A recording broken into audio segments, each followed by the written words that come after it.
A palavra deserto nos remete a um cenário longe de águas, mas hoje eu quero te mostrar nesse vídeo que no deserto também tem água. Vem comigo.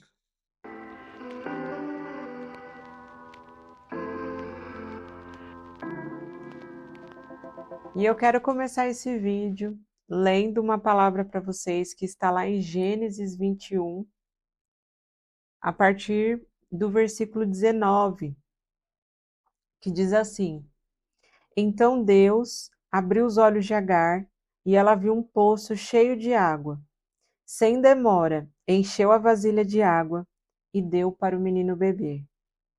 Essa passagem está lá em Gênesis, a partir do capítulo 21. Depois você lê com calma. Mas é onde diz que Abraão expulsa Agar, que era a serva de Sara, que lhe deu o filho Ismael. E quando ele expulsa, ela vai para o deserto com o menino. E nesse deserto, em um determinado momento, acaba a água deles. E muito desesperada, Agar, ela se senta e imagina que o menino vai morrer por sede, aonde nós chegamos nesse versículo que nós lemos, que Deus abriu os olhos de Agar e ela viu um poço cheio de água. Deus estava com o menino enquanto ele crescia no deserto, e Ismael se tornou flecheiro e se estabeleceu no deserto de Parã.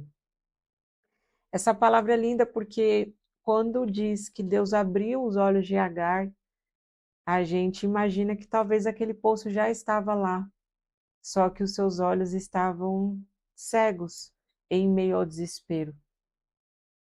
Agar estava no deserto, não muito diferente de nós em algum momento da nossa vida, onde chamamos de deserto.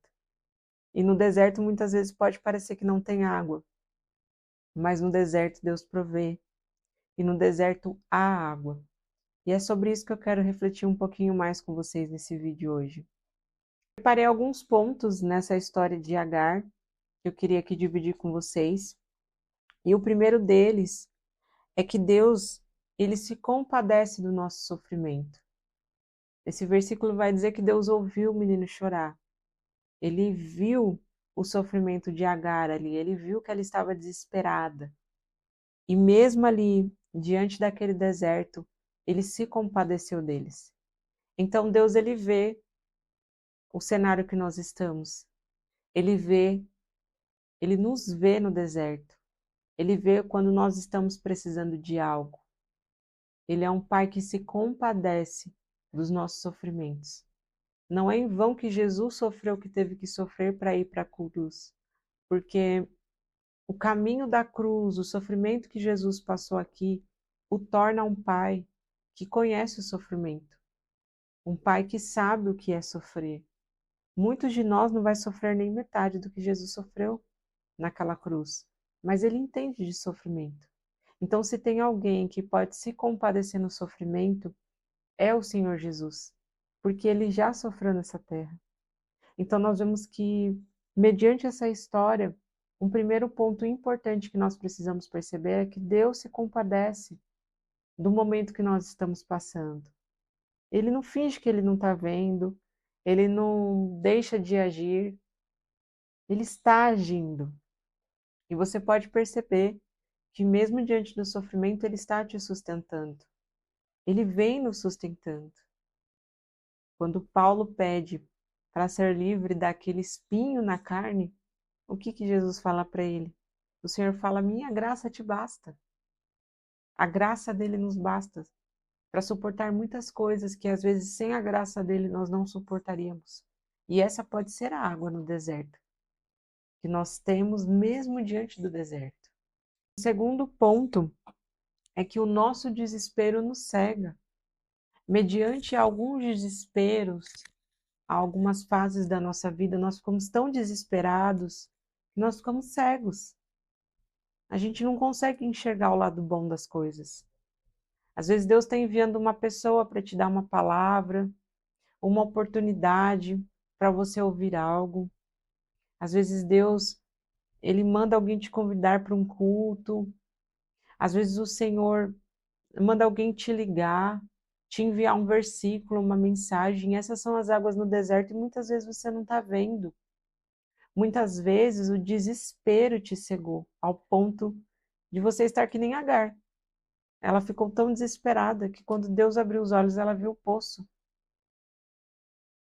Se o poço estava lá ou não, Deus proveu. Mas o desespero dela não deixava enxergar coisas boas. Ela já estava em mente que o menino ia morrer de sede. E ela já começou a chorar pela falta do menino, pensando assim, ele vai morrer e eu não vou ter o que fazer. Nós esquecemos que Deus vê todas as coisas. Nós esquecemos que Deus provê todas as coisas. Mesmo nos 45 do último tempo, Ele está lá. Ele vai providenciar. Ele vai fazer porque Ele vê e Ele se compadece. Quantas vezes, em meio à dificuldade, nós esquecemos do que está escrito na palavra de Deus. Nós esquecemos de tantas promessas que o Senhor nos deixou, que disse que estaria conosco até o fim dos séculos. Ele disse que nós somos mais que vencedores em Cristo Jesus. Tem tantas promessas. Se eu não me engano, tem um livro com todas as promessas da Bíblia, e são muitas promessas, muitas mesmo. E às vezes um momento de desespero nos causa um sentimento, um desespero que nos cega, não nos deixa enxergar essas promessas. A gente começa a desacreditar daquilo que Deus falou. A gente começa a achar que aquilo que Deus falou não vai acontecer. Mas eu entendo que se você tem uma promessa na sua vida, se Deus já te liberou uma palavra sobre a sua vida, essa palavra ela foi liberada justamente para te fortalecer. Porque ele sabia dos processos que você ia passar e que mediante os processos você poderia desistir. Então ele foi tão generoso que ele já liberou a palavra.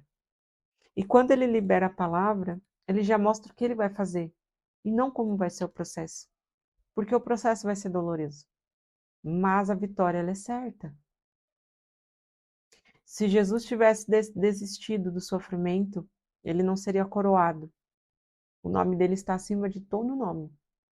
Mas porque ele teve que passar pelo sofrimento. Deus não poupou Jesus do sofrimento. E muitas vezes, no nosso processo de vida, para inclusive gerar um testemunho na vida de alguém, a gente vai ter que passar pelo sofrimento. Mas Deus, ele é tão amoroso que ele já fala do fim. Ele já fala da promessa. Ele já fala, olha, eu tenho isso para você, vai acontecer isso. E ele fala porque ele sabe que durante o processo, por muitas vezes nós podemos pensar em desistir. Como Agar, nós podemos ficar cegas. E é engraçado que o Senhor já tinha um futuro para Ismael. O Senhor já tinha declarado para Ismael. Eu quero ler esse versículo com vocês. O versículo está no mesmo capítulo 21, porém no versículo 17, que diz assim: Mas Deus ouviu o choro do menino, e do céu o anjo de Deus chamou Agar. O que foi, Agar? Não tenha medo. Deus ouviu o menino chorar dali onde ele está. Levante-se e o anime-o, pois eu farei descendentes dele de uma grande nação. O Senhor já tinha uma promessa para Ismael, ele não ia morrer no deserto. O Senhor já disse que ele iria ter descendentes de uma grande nação. E Deus não é homem para que minta, nem filho do homem para que se arrependa. O Senhor, ele cumpre com a palavra dele. Então Ismael não ia morrer. Ismael já tinha uma promessa sobre a vida dele. E assim somos nós, com as promessas que Deus libera sobre a nossa vida.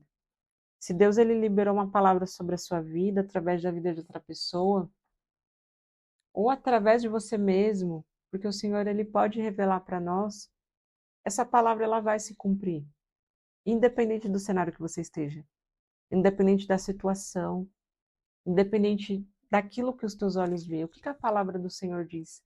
Para que nós não caminhemos por vista, mas por fé. E caminhar por fé pela palavra que o Senhor já liberou. Porque o processo de fato ele não vai ser explicado. Durante o processo nós seremos provados. E nessa aprovação, ela vai nos levar até a promessa do Senhor. Nós seremos aprovados, amadurecidos, para conquistar a terra prometida. E eu acho lindo que Deus ele já libera o final da história antes de nós passarmos pelo processo. O Senhor já fala, olha, será dessa forma. E aí no processo a gente desanima. No processo a gente pensa que não vai ser. No processo a gente pensa que foi coisa da nossa cabeça. No processo a gente acha que se enganou. Mas não foi coisa da sua cabeça. E ainda que fosse, a palavra do Senhor diz que a nossa mente é de Cristo. Ele fala através da nossa mente, ele fala através do Espírito e traz para a nossa mente. Quantos encorajamentos o Espírito Santo nos dá que não viria da nossa carne, que não viria de nós. Quantas vezes ele fala coisas, nos dá direções, estratégias, meios, coisas específicas que da nossa carne não viria, muito menos do diabo. Ele não quer o nosso bem. Então a gente tem que parar para raciocinar. Isso vem do Senhor, essa voz vem dele, essa é uma promessa. Condiz com a palavra, creia, tenha fé. E mesmo mediante a luta no processo, lembre-se que tem água. A palavra de Deus é a água que você precisa, independente do cenário que você esteja. Se você se alimentar da palavra de Deus, é a sua água no deserto. É a água que você precisa. São as promessas que já estão aqui. É tudo que nós precisamos declarar. É tudo que nós precisamos nos lembrar dia e noite na nossa mente, para que nós não venhamos desanimar no deserto, mas lembrar que as promessas do Senhor irão se cumprir. Eu quero ler um versículo para vocês que está lá em Jeremias 29:11, que diz assim: porque eu sei os planos que eu tenho para vocês, diz o Senhor. São planos de bem e não de mal, para lhes dar o futuro pelo qual anseiam. O Senhor é claro nessa palavra, os planos dele são de bem, não são de mal, e ele bem sabe os planos que tem para nós. É lindo porque ele fala que vai nos dar o futuro que nós ansiamos, em outras versões, o futuro que nós desejamos. E muitos desses desejos, quem colocou no nosso coração foi ele. Quando nós tivemos um encontro com o Senhor, nós nos tornamos nova criatura. E a partir dessa nova criação, os nossos sonhos e desejos, eles mudam. Eles não são mais mundanos, não são mais carnais, mas são de acordo com o Espírito. E aqui diz que o Senhor nos dará um final, um futuro pelo qual nós ansiamos. Então a nossa história ainda não chegou ao fim. Pode ser que aos seus olhos você está com uma idade avançada, você já passou da hora, talvez não tenha mais solução, mas a palavra é clara. Eu te darei um futuro pelo qual você anseia, pelo qual você deseja. E refletindo sobre isso, eu entendo que muitos dos meus sonhos e futuro que eu anseio vieram do coração dele. E é claro que ele vai cumprir. Ele também anseia por isso. Afinal, qual é o pai que não quer dar por filho aquilo que está no coração dele? Então, se os seus sonhos condiz com os sonhos do Senhor, vai realizar. Vai realizar. Não tem como. Vai acontecer. Basta você crer e confiar. Então, mediante a todo esse processo do deserto, a água que às vezes a gente acha que não tem, lembre-se que há água no deserto. E essa água pode estar no simples, pode estar no seu dia a dia, pode ser o simples fato de você acordar e respirar e ter saúde. Pois se você não tivesse, você não teria como ir rumo àquilo que você anseia. Então lembre-se que sempre haverá água no deserto e que o deserto não é um lugar para você ficar, mas é um lugar de passagem. É um lugar que vai acabar. Quando o povo de Israel estava indo para a terra prometida, eles precisaram passar pelo deserto. Mas acabou. Para quem perseverou, acabou. Muitos murmuraram no deserto, morreram no deserto, porque não tiveram esse olhar, não tiveram essa fé. Mas que eu e você sejamos aqueles que perseverem, como Caleb e Josué que entraram na terra prometida. E que nós venhamos nos lembrar que ainda que nós estejamos no deserto, a água ela não vai faltar. Lembra que Moisés ele tirou água da rocha, a rocha era Cristo. Enquanto houver Cristo, enquanto houver Jesus, a água no deserto não vai acabar. E essa era a mensagem que eu tinha aqui para vocês hoje. Se você gostou dessa mensagem, desse vídeo, deixe o seu curtir, compartilhe essa mensagem com alguém.